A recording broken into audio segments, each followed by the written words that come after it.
ওই মেয়েটা প্রতিবন্ধী, জন্মেতেই প্রতিবন্ধী। ওর খায় দেয় ওর মা, ওর সমস্ত কিছুই ওর মা করে দেয়। বাথরুমে গেলে ওর মা পানি খরচ করে দিতে হয়।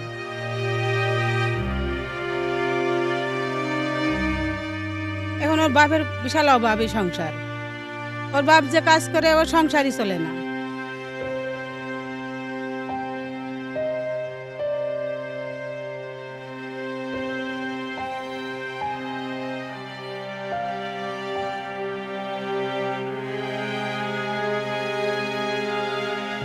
মেয়েরা ভালো নকশি খাতা সেলাই করতে পারে।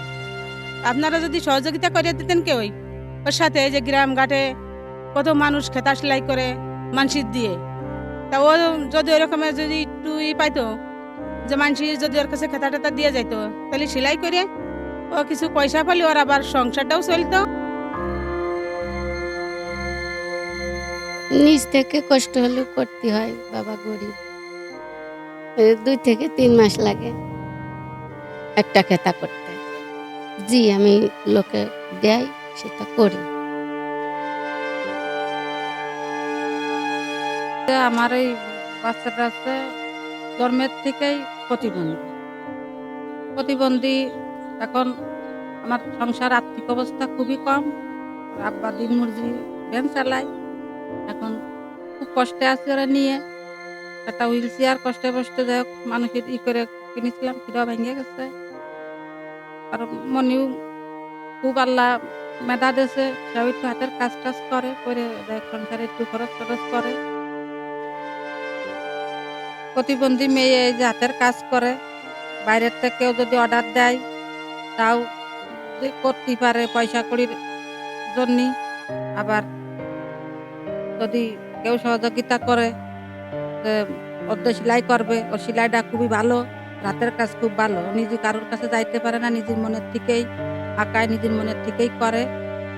রাতের কাজ খুব সাফ, দেখেন নাই যে করেছে, খুব হাতের কাজ খুব সুন্দর।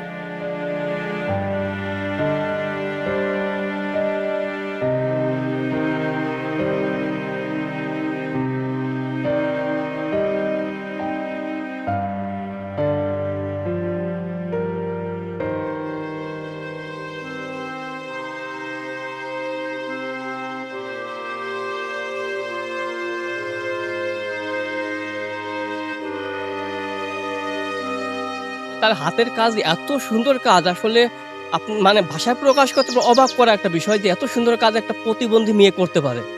সেটা আসলে ভাবার বিষয়, চিন্তার বিষয় যে আল্লাহ তার মধ্যে এত সুন্দর একটা মেধা দিয়েছেন যে তার মাধ্যমে এত সুন্দর কাজ হতে পারে। তা আমার মনে হয় যদি কোনো দাতা সংস্থা বা সরকার যদি তার পাশে দাঁড়াতো, তাহলে হয়তো বা সে আরও ভালো কাজ উপহার দিতে পারতো সাধারণ মানুষ।